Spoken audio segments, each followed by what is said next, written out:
Hola, soy Leonel Aliza Notelli Correa y les doy la más cordial bienvenida a Yo Leo. Pues bien, en este lunes de literatura vamos a tratar dos temas fundamentales. Por un lado, las distintas formas discursivas y por el otro, los elementos del análisis del texto narrativo. Pues bien, sin más preámbulo, comencemos. En relación con el primer tema, podemos decir que este tema se desarrolla de manera muy fácil. ¿Por qué? Porque tenemos en esencia tres formas discursivas esenciales. Por un lado tenemos la descripción. ¿Qué es la descripción? Una definición básica para poder entender qué es la descripción es dibujar o delinear con palabras. Como pueden ver, esta definición se vale de una analogía con el mundo del dibujo o del arte pictográfico, es decir, la pintura y demás. ¿Por qué? Porque si nosotros observamos a un dibujante o a un pintor, cada uno de sus trazos nos está refiriendo los rasgos característicos de una persona, de un lugar o de un objeto. Pues precisamente ese recurso que hace el dibujante o el pintor lo va a emplear el escritor o la escritora, solamente que en vez de usar un lápiz o, o una brocha o un pincel, se va a valer de palabras. Entonces, por medio de palabras, que principalmente hablando de la descripción son sustantivos y adjetivos, el autor o la autora de un texto nos va a estar refiriendo los rasgos elementales, característicos o especiales que va a tener una persona, un lugar o un objeto. Entonces, ahí tenemos las características fundamentales de la descripción, que la descripción es un recurso del que se valen los escritores y las escritoras para sus textos. La segunda forma discursiva es la narración. ¿Qué es la narración? Narrar, en esencia, es contar una historia. Entonces, podríamos nosotros decir a su vez que la narración es muy similar a lo que ocurre con la descripción, con la única diferencia que los rasgos que nos refiere el autor o la autora ya no son en relación con lugares, personas u objetos, sino es en relación con acciones. Entonces, por lo tanto, el recurso principal o la herramienta principal para narrar ya no van a ser ni los sustantivos ni los adjetivos, sino van a ser los verbos. Porque para contar una historia, las historias están compuestas de acciones. Y en el mundo de nuestra gramática, pues las acciones se ejemplifican o se refieren por medio de verbos. Entonces, principalmente es eso es narrar. Narrar es contar una historia y para contar una historia se tienen que referir acciones y por lo tanto el autor o la autora se tiene que valer de verbos.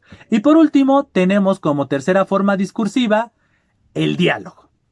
¿Qué es el diálogo? Es la interacción entre dos o más personas. Entonces, en el mundo de la literatura tenemos dos formas de diálogo, por decirlo así.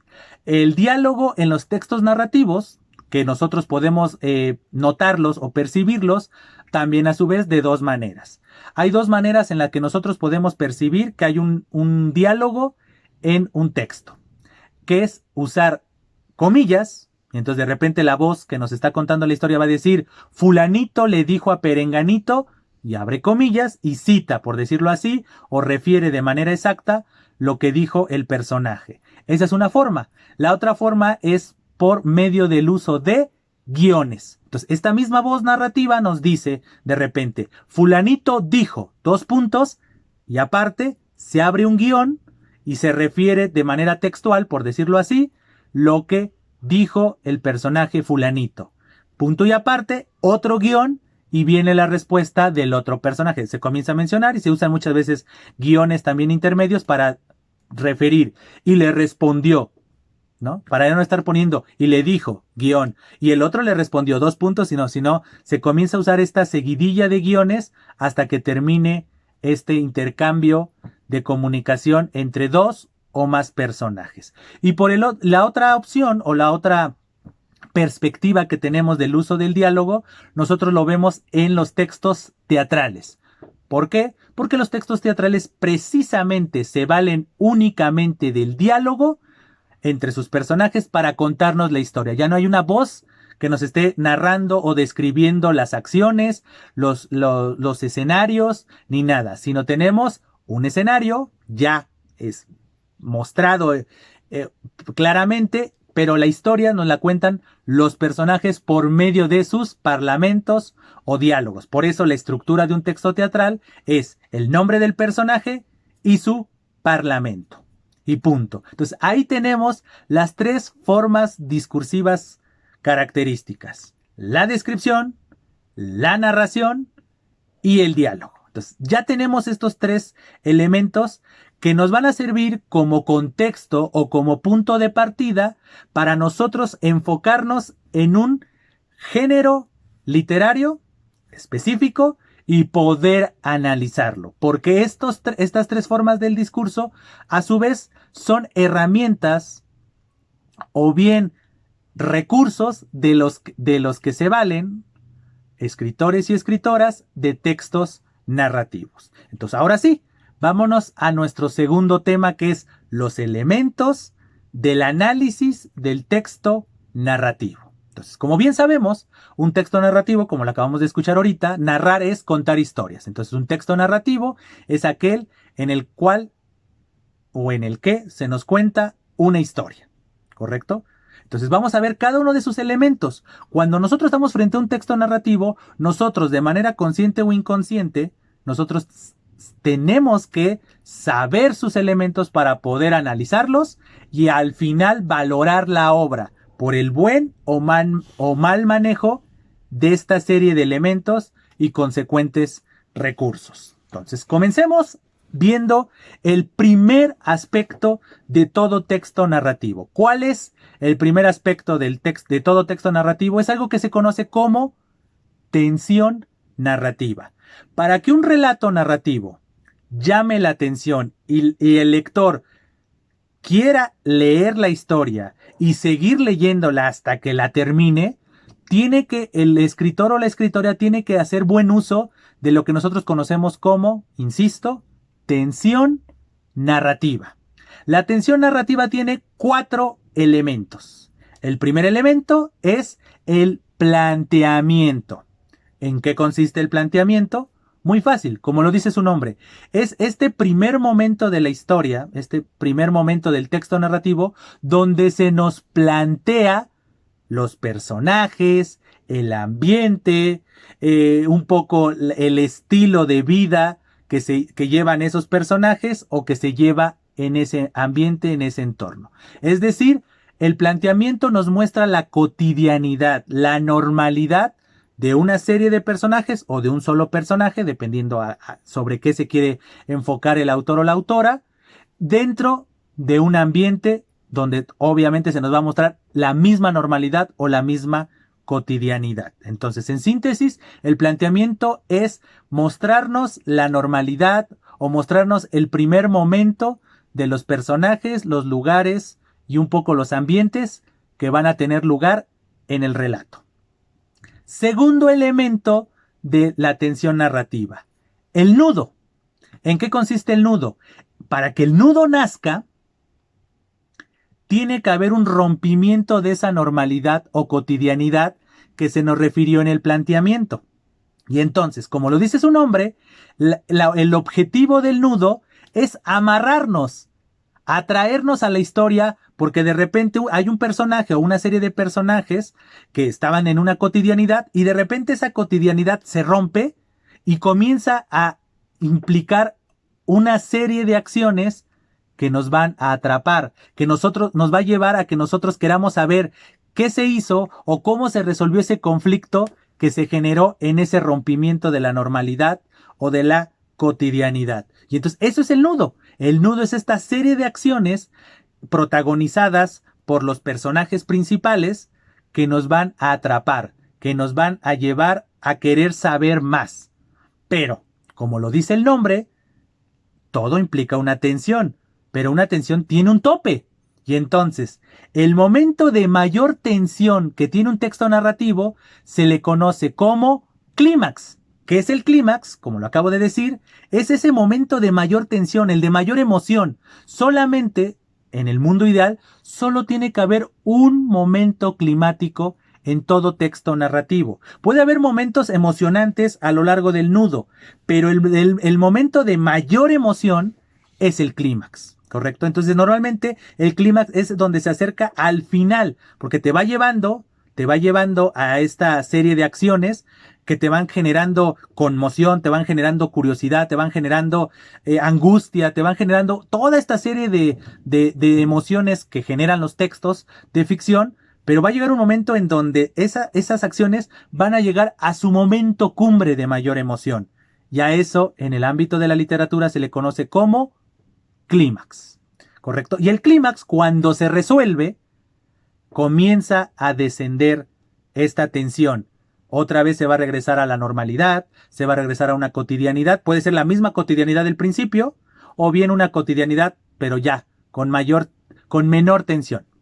Y a esta última parte del texto se le va a conocer como desenlace, que es la parte final, como les acabo de referir. Entonces tenemos estos 4 elementos de la tensión narrativa: el planteamiento, el nudo, el clímax y el desenlace.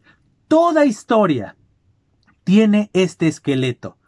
Si el autor o la autora del relato no sabe ejecutar bien este esqueleto, automáticamente su historia se va a caer. Piensen en estos 4 elementos como los pilares de un edificio. Entonces, si no se construye bien esos pilares, tarde o temprano el edificio va a colapsar, porque no va a tener en dónde sostenerse o de qué sostenerse. Entonces, eso es el elemento fundamental de todo texto narrativo, que la tensión narrativa esté siempre firme, esté siempre fuerte. Pero obviamente no es lo único que compone a un texto narrativo. Tenemos otro elemento. ¿Cuál es el segundo elemento característico de un texto narrativo? El tema.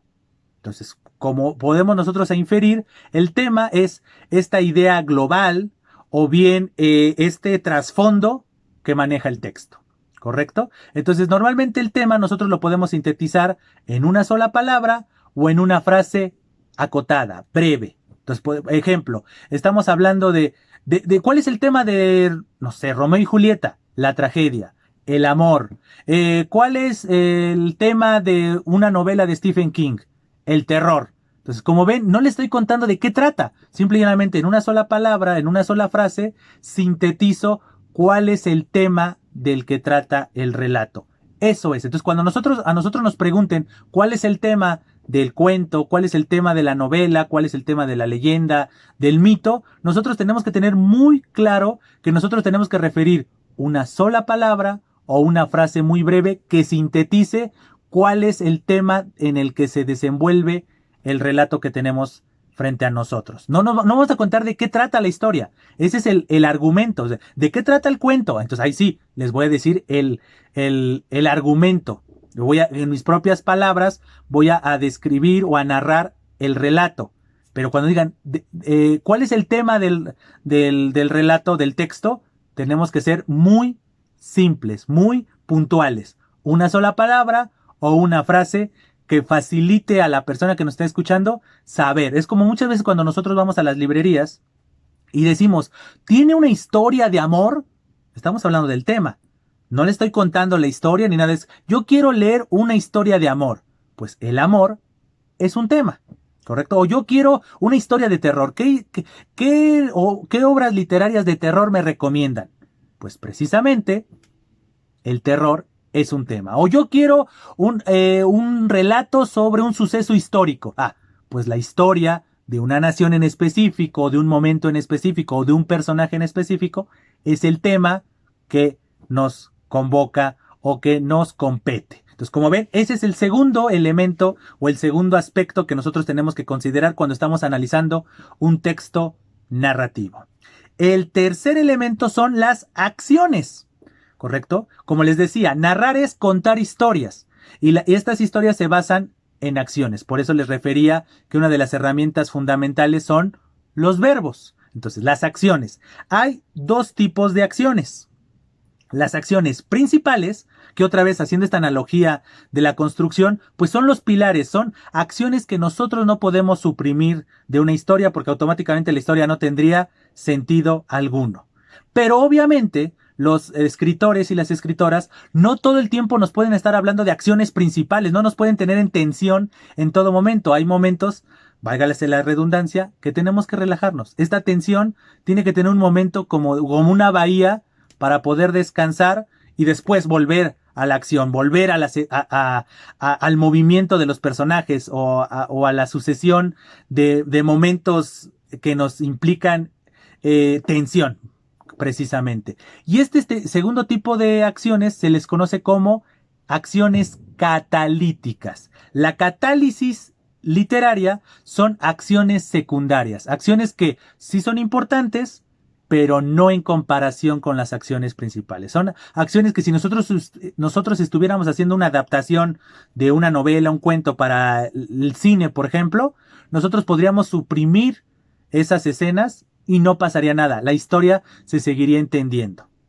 ¿Correcto? Entonces, esa es la esencia de las acciones catalíticas. Simple y llanamente son, haciendo otra vez una analogía con la construcción, son como muros falsos. Entonces, sí tienen una función, pero no son los pilares, no son los muros de contención que son fundamentales en esta edificación. Entonces, haciendo, insisto, con esta analogía, la catálisis literaria son estas acciones secundarias, son estos muros falsos que tienen una función, pero que pueden ser suprimidos y no pasa absolutamente nada en relación con esta tensión narrativa que les mencionaba.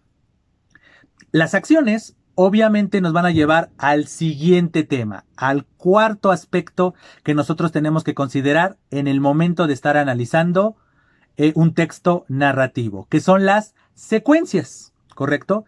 Hay dos tipos de secuencias, las secuencias elementales y las secuencias complejas. Y estas a su vez se ramifican. Entonces, comencemos.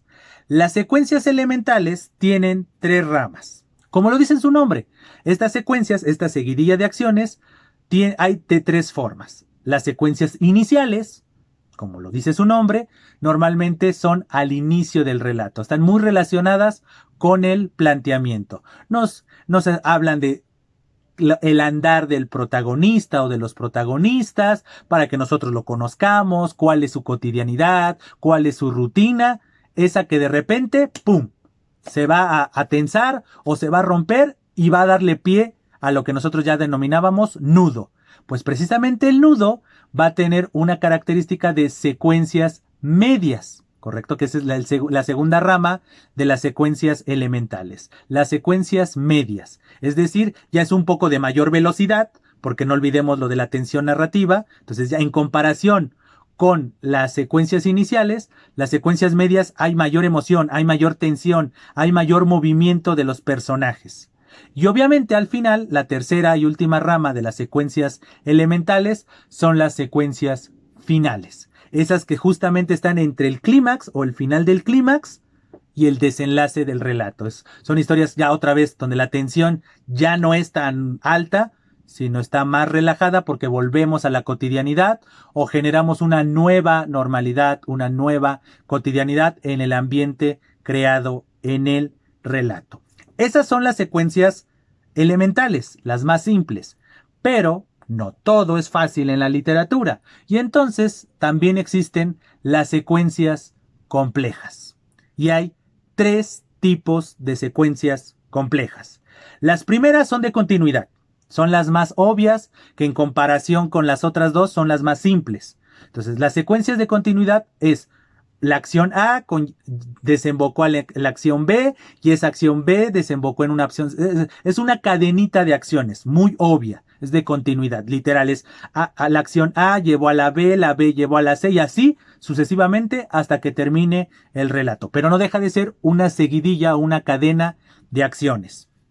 Por el otro lado tenemos la secuencia de acciones compleja llamada enclave, ¿correcto? Las secuencias enclave es una acción, tenemos una acción grande, que es normalmente la de los protagonistas y demás, y de repente dentro de esa secuencia de acciones principales, hay historias secundarias. Es las acciones dentro de la acción principal. Correcto, que muchas veces nos sirve para conocer a otro personaje, conocer otro aspecto, el pasado, o qué está ocurriendo de manera paralela a lo que está ocurriendo en un momento, ¿no? Ese es como un recurso de, y mientras ocurría esto, y como que enfoquemos otra vez nuestra atención a otras acciones que están teniendo lugar al mismo tiempo de la acción principal. Entonces, esas son las secuencias complejas denominadas enclave, ¿correcto? Entonces son acciones dentro de acciones, ¿correcto? No es una seguidilla de acciones como la de continuidad, sino son una serie de acciones dentro de otras, al mismo tiempo, pueden ser del pasado, entonces de repente yo voy en un presente, en una línea, y de repente hago una pausa y comienzo a hablar de una secuencia de acciones que ocurrieron en el pasado, pues esas acciones no dejan de ser sucesos, pero que están dentro de un suceso principal. Y por último, tenemos la secuencia de acciones denominadas enlace, ¿correcto? Que es la misma secuencia de acciones, pero desde diferentes perspectivas. Es decir, es el mismo suceso, pero contado de diferentes perspectivas. Eso nosotros lo hemos vivido, seguramente lo hemos atestiguado, cuando nosotros somos amigos de una pareja. Y entonces de repente tenemos a veces la fortuna y otras veces la desgracia de ser amigo de los dos. Y entonces imagínense que esta pareja tienen una discusión, una fuerte discusión. Y de repente les habla su amigo y les dice, fíjate que ella hizo y me dijo y y escuchan su versión de los hechos. Y a los pocos minutos de haber hablado con este amigo, les habla su amiga y le refiere el mismo suceso, pero desde la perspectiva. Entonces, es la misma acción, son las mismas secuencias, te refieren los mismos datos, el mismo lugar, todo igual, pero desde la perspectiva de la otra persona. Entonces, esas son la secuencia de acciones conocidas como enclave. Enlace. Entonces, muchas historias se valen de este recurso de el enclave. Enlace. ¿Correcto? Entonces, ya tenemos estos elementos. Vamos a otro elemento que también nosotros tenemos que considerar cuando estamos analizando textos narrativos, que son obviamente los personajes, ¿correcto? Es decir, toda esta gama de personas que interactúan y que intervienen en la historia, pues los tenemos que considerar.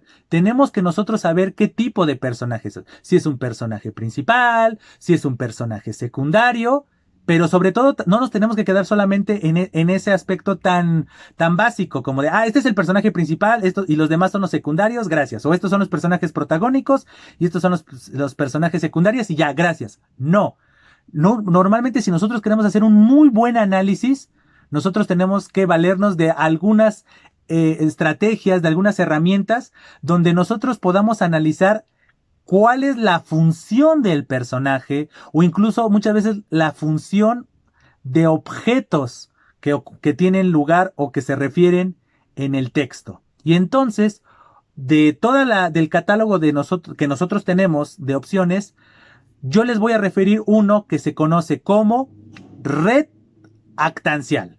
¿Qué es la red actancial?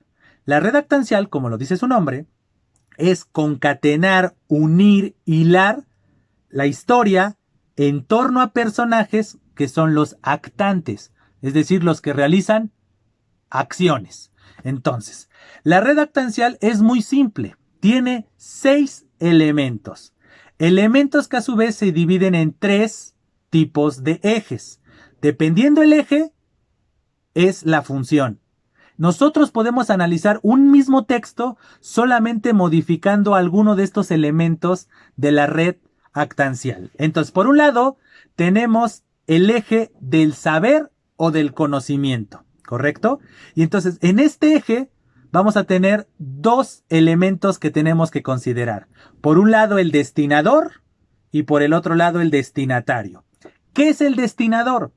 El destinador es la acción o personaje que va a empujar a nuestro personaje principal a realizar una acción, mientras que el destinatario es el objetivo de toda la serie de acciones que haga nuestro personaje principal, nuestro personaje objeto de estudio, nuestro personaje al que queremos darle prioridad en nuestro análisis, y a partir de él vamos a analizar lo que gire en torno de él. Entonces tenemos este eje del saber y del conocimiento. Este eje del saber y del conocimiento va a estar inmerso en el eje del deseo. El eje del deseo es el que está en medio, es el que más nos va a importar. Incluso yo podría poner en primer lugar el eje del deseo. El eje del deseo también cuenta con dos elementos. Por un lado el sujeto y por el otro lado el objeto.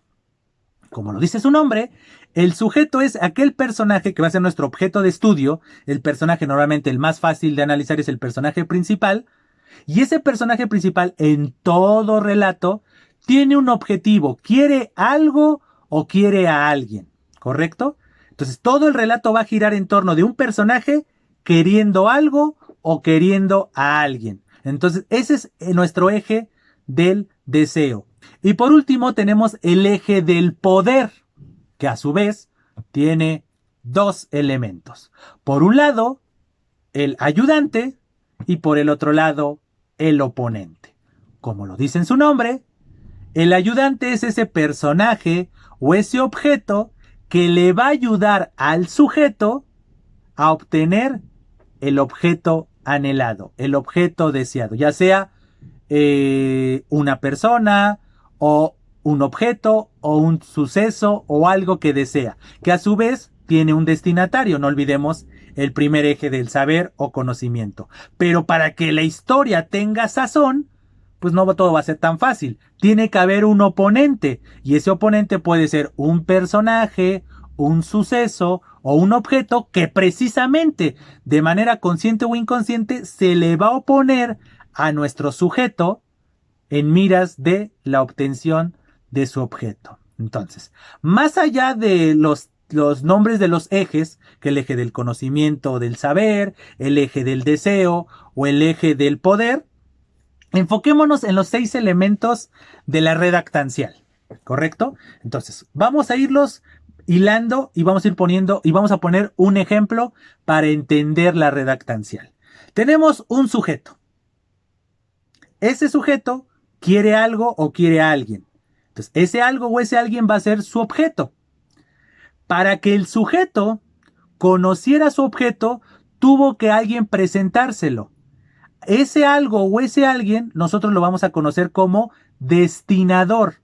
Algo ocurrió para que nuestro sujeto conociera su objeto. Y por el otro lado, el sujeto quiere el objeto con un objetivo mayor, con un objetivo general. Es como si nosotros nos cuestionáramos, ¿qué o quién hizo que el sujeto conociera su objeto? Esa es la primera pregunta para generar como esta primera carambola, ¿no? O sea, tenemos quién le presentó o qué ocurrió para que el sujeto conociera su objeto. Y después la siguiente pregunta o la siguiente carambola sería, ¿para qué quiere el sujeto o quién es el beneficiario, por decirlo así, o para qué quiere el sujeto obtener ese objeto? Y eso lo vamos a conocer como destinatario. Entonces tenemos por un lado un destinador dirigido al sujeto para que obtenga su objeto, y la obtención de ese objeto le va a generar o va dirigido a un objetivo mayor que el simple objeto, y a eso lo vamos a conocer como destinatario. Pero en este mismo ámbito de las carambolas, pues tenemos otro elemento que tenemos que considerar y analizar, que es quién o qué le va a ayudar al sujeto para obtener su objeto. Y a eso lo vamos a conocer como ayudante. Y por el lado opuesto es qué o quién se le va a oponer al sujeto en miras de la obtención de su objeto. Y a esa situación o a ese personaje o a ese objeto lo vamos a conocer como oponente. Entonces aquí tenemos estos 6 elementos donde nosotros precisamente nos vamos a valer del texto, no de suposiciones. Y otra regla para poder hacer la redactancial: no debemos repetir ni acciones ni objetos ni personajes. Ninguno de los 6, por decirlo así, casilleros que componen una red actancial tienen que tener el mismo nombre. No pueden tener ni el mismo objeto, no pueden tener ni el mismo nombre, ni el mismo objeto, ni la misma acción. No pueden. Tenemos que tener 6 etiquetas totalmente diferentes. No podemos caer en la fácil de, pues el sujeto quiere algo para beneficiarse él. Entonces ponemos al sujeto y al destinatario y ponemos el mismo nombre. No, porque entonces eso significaría que el texto es pésimo. Porque nunca nos supo revelar por medio de la narración el sujeto para qué quería su objeto, o quién era uno de los beneficiarios, o un bien, un valor, una virtud, más allá de la simple obtención de el objeto. Pongamos un ejemplo de una red actancial. Agarremos una historia que todos conozcamos. Se me viene a la mente Caperucita Roja. Entonces, yo quiero analizar el relato, el cuento de Caperucita Roja. Entonces, voy a irme a la más fácil.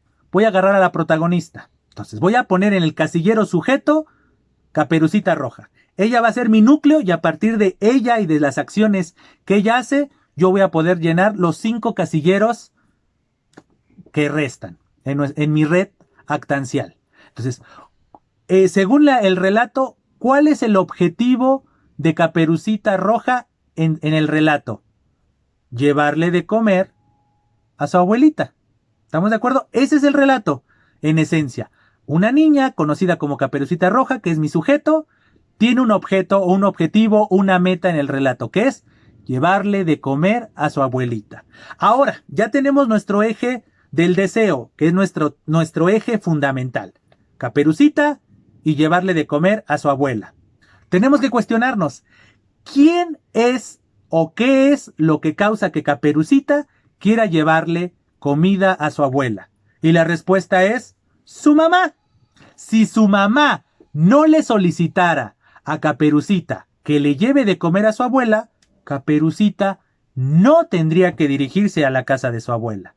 ¿Estamos de acuerdo? Entonces tenemos a un destinador, en este caso una destinadora, ¿correcto? Que es la mamá de Caperucita. Y ahora, el otro cuestionamiento. ¿Para qué quiere Caperucita llevarle de comer a su abuelita? Podemos irnos desde una cosa tan básica como para mostrar que es una buena nieta, porque pues es su familiar, es una virtud, ayudar a su abuelita y punto, ¿no? Es decir, su objetivo es su abuelita y el destinatario, el objetivo general es llevarle de comer. Podemos hacer esa transición en nuestra red actancial. Es Caperucita como sujeto, abuelita como objeto y el destinatario es llevarle de comer. Mientras que el destinador, o en este caso la destinadora, es la mamá de Caperucita. Ya tenemos tanto nuestro eje del saber y del conocimiento como nuestro eje del poder. Nos falta nuestro eje, tenemos nuestro eje del saber y del conocimiento y nuestro eje del deseo. Ahora nos falta el eje del poder. Y entonces es, ¿quién o qué le va a ayudar a Caperucita llevarle de comer, dirigirse con su abuela? Entonces tenemos la opción fácil de el camino, la canasta, ciertos elementos que se mencionan en el relato. Tenemos algo. ¿Cuál es el ayudante? ¿Qué es lo que le va a ayudar a Caperucita a poder cumplir su objetivo, que es ir con su abuela? Pues el camino, la vereda, el bosque, o bien pues podemos irnos a otro objeto que nos refiere al relato. Como les insisto, en el momento de estar haciendo nuestra red actancial, nos tenemos que basar en lo que dice el relato, no en lo que nos imaginamos, no en lo que nosotros suponemos, no. Los únicos que pueden suponer e imaginar son los escritores y las escritoras del relato. Nosotros tenemos que ser analistas, no creadores. Entonces nosotros nos tenemos que basar en lo que tenemos y en lo que tenemos es el relato. Entonces, ¿qué es lo que le va a ayudar a Caperucita a obtener su objeto? Pues la vereda, el bosque, la canasta, elementos que nos refieren en el relato. Pero ¿quién se le va a oponer? ¿Quién o qué va a tener lugar en el relato que se le va a oponer a nuestro sujeto, que es Caperucita, a lograr su objeto, que es ir con su abuela? El lobo feroz. Y como ven, ya completamos los 6 casilleros de nuestra red actancial. Y vieron que no repetí ni un solo nombre, ni un solo elemento. Entonces no olvidemos eso. Cada vez que hagamos una redactancial, no repitamos elementos. ¿Vieron? Caperucita, nuestro sujeto, la abuela, el objeto, destinadora, la mamá de Caperucita, destinatario, llevarle de comer, ayudante, el bosque, la vereda, la canasta, oponente, el lobo feroz. El lobo feroz. Punto. Así de simple y así de sencillo. Y de este mismo relato yo podría hacer otra redactancial viéndolo desde la perspectiva de otro personaje. Yo podría decir, quiero analizar el cuento de Caperucita Roja, pero no desde la perspectiva de Caperucita como sujeto. Quiero analizarlo desde la perspectiva de el lobo feroz. Entonces yo pongo en sujeto, pongo lobo feroz. ¿Cuál es su objeto? Caperucita Roja. ¿Vieron cómo un personaje que era sujeto en nuestra otra redactancial ahora pasó de sujeto a objeto? Y nuestro oponente de nuestra primera redactancial pasó a ser sujeto. Entonces tenemos a nuestro sujeto, que es el lobo feroz. Su objeto es Caperucita Roja. ¿Quién o qué ocurrió quién es nuestro destinador? El bosque. Si Caperucita no hubiera pasado por el bosque, el lobo feroz no la hubiera visto. ¿Estamos de acuerdo? O hasta incluso podríamos poner como destinador a la abuela de Caperucita.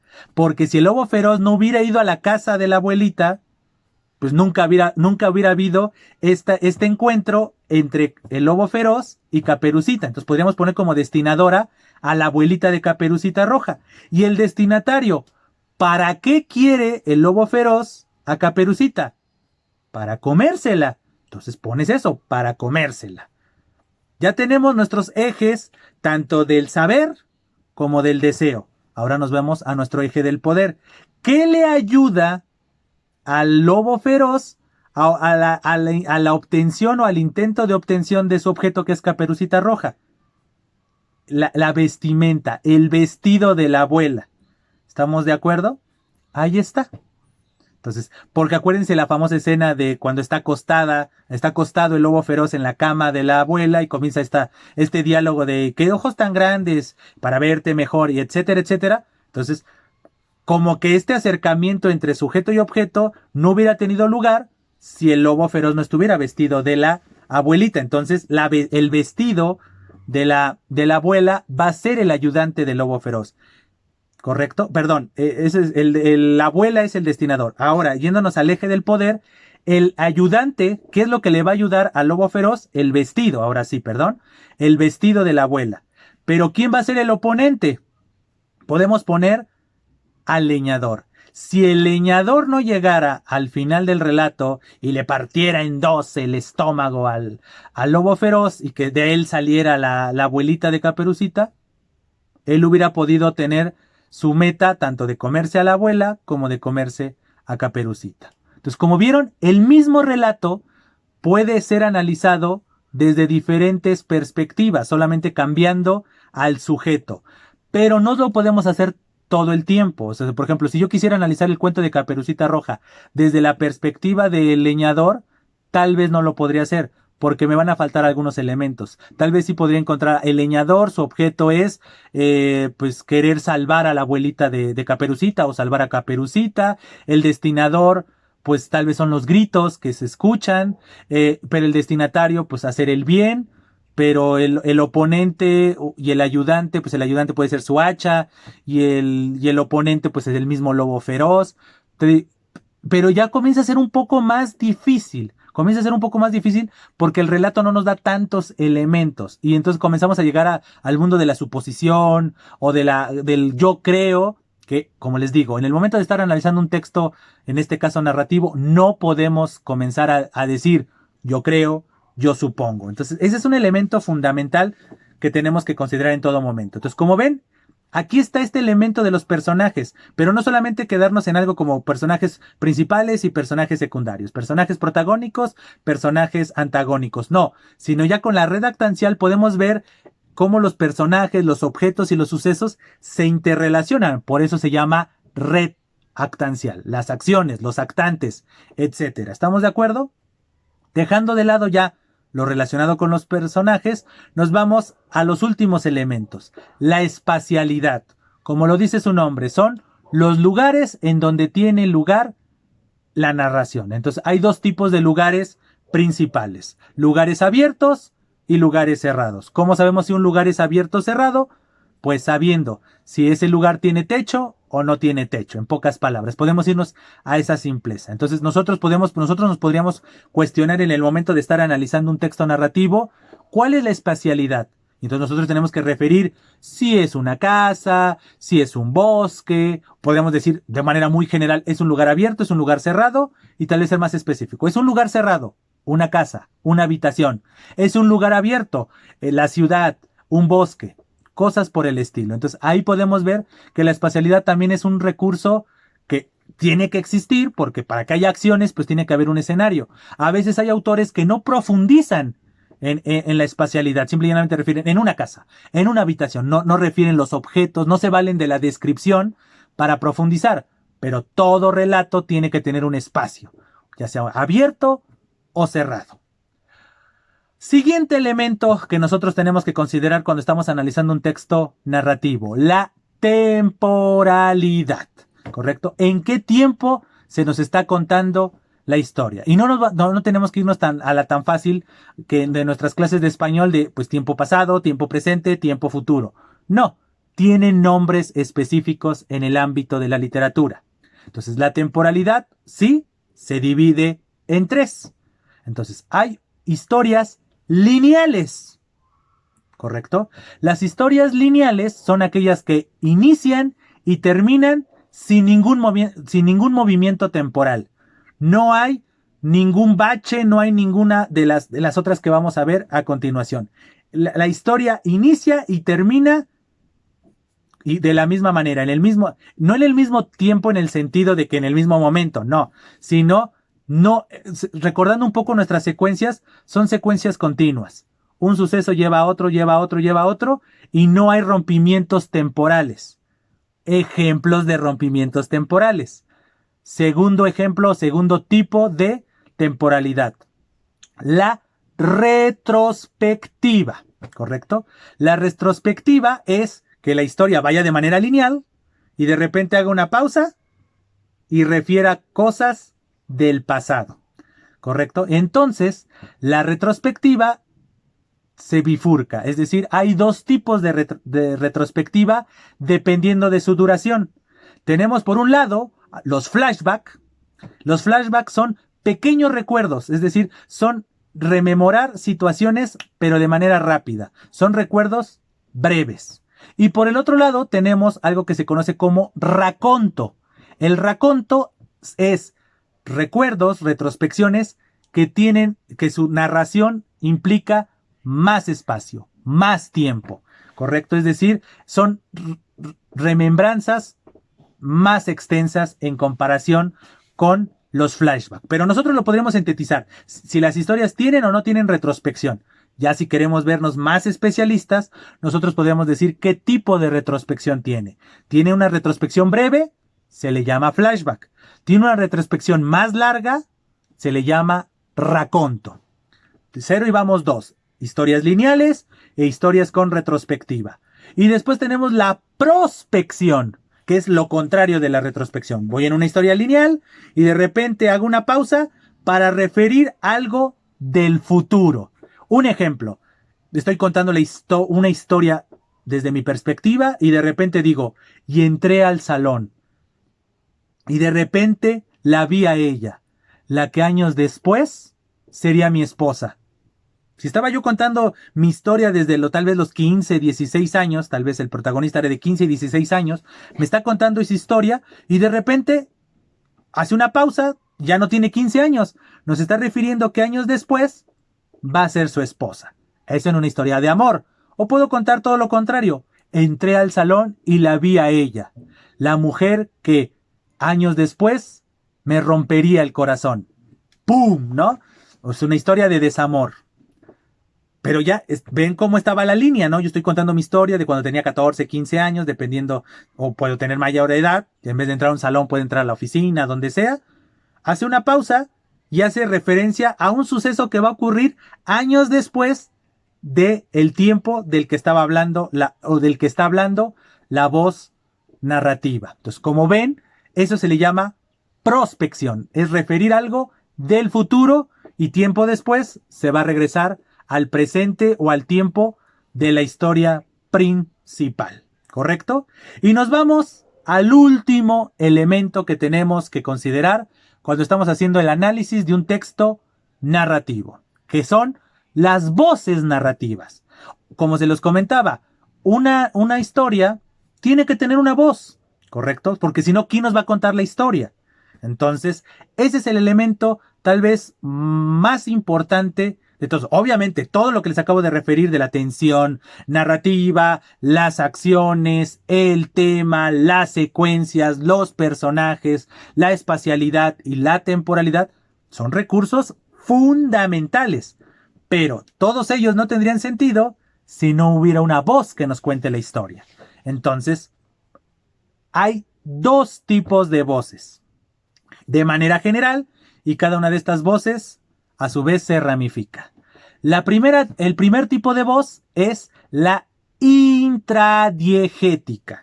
La voz intradiegética, o también se le conoce, u otros teóricos la conocen como voz homodiegética. Entonces, esta voz intradiegética u homodiegética, como lo dice su nombre, es una voz que habla desde la primera persona. Es una voz que está dentro del relato. ¿Correcto? Por eso se llama intra, dentro, o homo, sí mismo. ¿Correcto? Entonces, por eso se le conoce como intradiegética u homodiegética. Es una voz que está dentro del relato. Es un personaje el que nos está hablando de lo que ocurre en el mundo que se nos está describiendo y en consecuencia las acciones que se nos están narrando. Entonces, la voz homodiegética o intradiegética a su vez se ramifica dependiendo qué tipo de voz nos está hablando. El primer tipo de voz intradiegética u homodiegética es la voz autodiegética. La voz narrativa autodiegética, como lo dice su nombre, es cuando habla un yo, yo mismo, ¿no? Entonces la voz está contando su propia historia.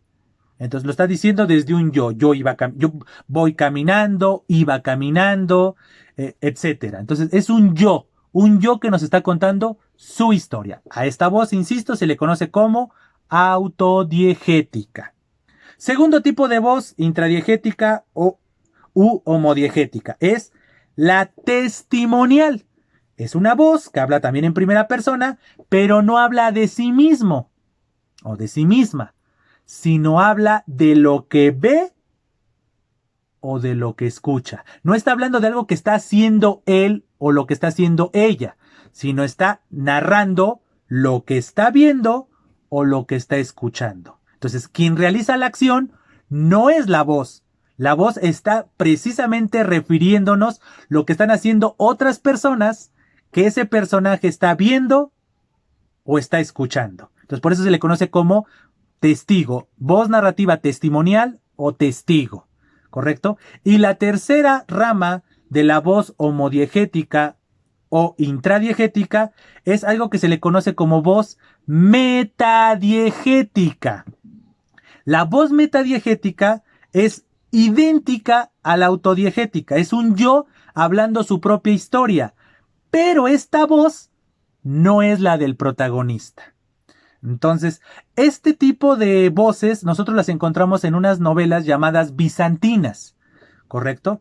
Es un tipo de novela que tuvo lugar en la antigüedad y que después tuvo mayor auge en los siglos XVI y XVII en España, pero sigue una larga tradición. O sea, podemos poner ejemplos de Lope de Vega, de Miguel de Cervantes con los trabajos de Persiles y Segismunda. Les mencionaba Lope de Vega en otra de sus obras, del Peregrino en su patria. Son dos novelas donde hay una voz principal que te va contando autodiegéticamente, te va contando su historia, pero de repente se encuentra un personaje y el personaje que se encuentra, el personaje principal, le comienza a contar desde su yo su historia, pero esa historia no es la historia principal, ni esa voz que está hablando es la del protagonista, es una voz que habla desde el yo pero la historia, insisto, no es la principal.